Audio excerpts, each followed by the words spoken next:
Du 25 au 27 juillet, nos forces de défense et de sécurité ont été victimes d'une attaque terroriste à Tinzaouaten, faisant de nombreux morts dans leur rang et celui de nos partenaires russes. Une agression barbare vivement condamnée par les populations maliennes et les amis du Mali. Malheureusement, ce élan de compassion et de solidarité n'est pas partagé à l'international, notamment en Ukraine. L'Ukraine appartient aujourd'hui à une entité mafieuse qui est l'OTAN. En fait, c'est de ça qu'il s'agit. Parce qu'aujourd'hui, l'Ukraine frappe la porte de l'Union européenne pour faire partie de l'OTAN, en réalité. Donc, c'est une entité qui, généralement, est là pour chercher leurs intérêts en Afrique. Donc, ne pas le considérer comme juste un État isolé qui peut avoir des relations, mais qui appartient à une entité occidentale qui, effectivement, aujourd'hui, a des visées sur le continent africain. Il faut voir le problème sous cet angle. L'ambassade d'Ukraine à Dakar a ouvertement soutenu cette attaque à travers sa page Facebook en partageant une vidéo de propagande. On y voit le porte-parole du renseignement ukrainien affirmer que son pays a fourni des informations aux rebelles Touaregs du CSP-PSD dans leur affrontement avec les FAMA. En lisant entre les lignes, le conflit russo-ukrainien s'exporte au Sahel, particulièrement au nord du Mali. Elle ne s'est pas transportée, elle a toujours existé. Voilà. Maintenant, les gens ont une plus grande visibilité de cette guerre. Il s'agit aujourd'hui d'une crise entre deux grandes puissances économiques. Alors, la Russie n'est pas une puissance prédatrice. La Russie est plutôt une puissance qui essaie de stabiliser son système à lui. De l'autre côté, vous avez le système de l'OTAN, de l'Occident, qui est un système prédateur, qui a très peu de ressources et qui a profité de la colonisation. Parce que vous n'êtes pas sans savoir que la Deuxième Guerre mondiale, la France n'a pas beaucoup participé dans la Deuxième Guerre mondiale. Et pour avoir son droit de veto, il a fallu effectivement que la France s'appuie sur les tirailleurs sénégalais. Donc aujourd'hui, l'équilibre mondial dépend de la capacité en termes de ressources. Donc cette guerre géostratégique s'installe dans le fait que l'Occident recherche les ressources et son hégémonie sur les pays africains. Et aujourd'hui, la décolonisation de l'Afrique va permettre à ce que la France n'ait plus d'emprise sur les pays africains. Donc leur puissance économique va chuter drastiquement s'ils ont perdu le contrôle de l'Afrique. Donc ce qui fait qu'aujourd'hui, le problème, il se déplace de la guerre économique mondiale, elle se déplace sur notre espace parce que la confrontation se fait sur notre espace. Le peuple malien et les autorités de la transition ne restent pas les bras croisés. Juste après ce comportement infâme de l'ambassadeur ukrainien à Dakar, les réactions ne se sont pas fait attendre. L'État malien, à travers son porte-parole, le ministre d'État, ministre de l'administration territoriale et de la décentralisation, colonel Abdoulaye Maïga, condamne ces affirmations inappropriées qui font l'apologie du terrorisme et en appelle à la responsabilité de la communauté internationale.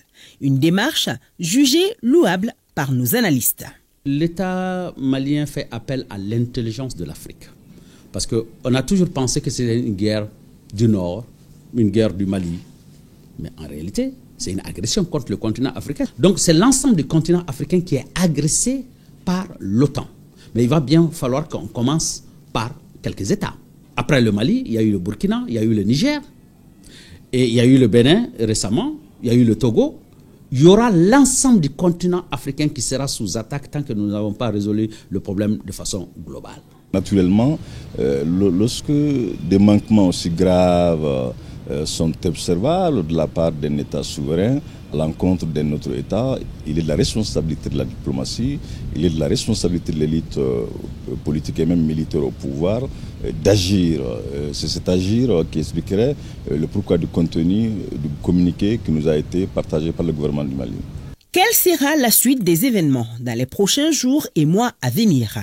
La réponse de nos experts à cette question rassure. Pour eux, il revient au peuple africain de s'affranchir totalement des puissances internationales et de faire des États-Unis d'Afrique une réalité. Il ne faut pas aujourd'hui penser que les Européens vont nous rendre la tâche facile ou que nous allons nous développer et que le transfert de technologie va être facile. Il faut se mettre au travail. Je vois des gens qui paniquent aujourd'hui. Comment on va faire? La communauté internationale est partie, nous n'avons pas d'aide. Mais la communauté internationale n'aide aucun pays sous-développé. Oui, l'immensité des chantiers auxquels l'État du Mali fait l'objet, naturellement, la réorientation des efforts vers ces parties conflictuelles pourrait amener à l'État du Mali, à défaut de négliger, en tout cas minimiser son agir dans un certain nombre de secteurs tels que l'éducation, la santé et même le vivre ensemble. Donc pour dire que les jours à venir vont être intensifiés à coup sûr par le combat entre l'armée malienne et les groupes radicaux violents, mais dans le même temps, ces jours aussi, ou voire ces semaines, vont constituer une sorte de redéfinition ou une sorte de repositionnement de la diplomatie malienne vis-à-vis de ses partenaires, qu'ils soient classiques ou anciens ou nouveaux.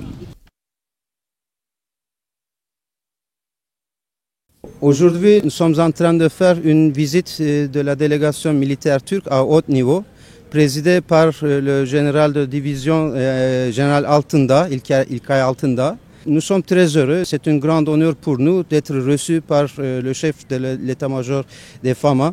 Et avec toutes ces délégations et collaborateurs, nous avons entretenu des discussions très importantes pour le développement des relations militaires et sécuritaires entre nos pays, la Turquie et le Mali. En fait, je voudrais dire que c'est une visite qui est préparée, qui est déterminée bien avant.